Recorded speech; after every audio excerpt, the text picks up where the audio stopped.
दोस्तों, जब भी हमें हिचकी आती है तो ये बोला जाता है कि शायद हमें कोई याद कर रहा है। लेकिन दोस्तों, एक आदमी थे चार्ल्स ऑसबॉर्न, जिनको किसी ने इतनी ज़्यादा बुरी तरीके से याद कर लिया कि उनकी हिचकी ने रुकने का नाम नहीं लिया।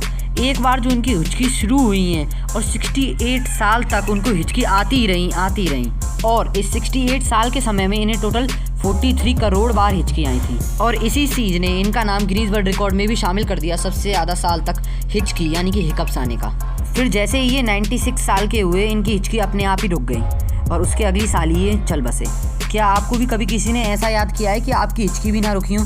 हमें कमेंट में लिख के बताइए और उसी के साथ साथ हमारी वीडियो को लाइक कर दीजिए और हमारे चैनल को सब्सक्राइब कर दीजिए। Thank you.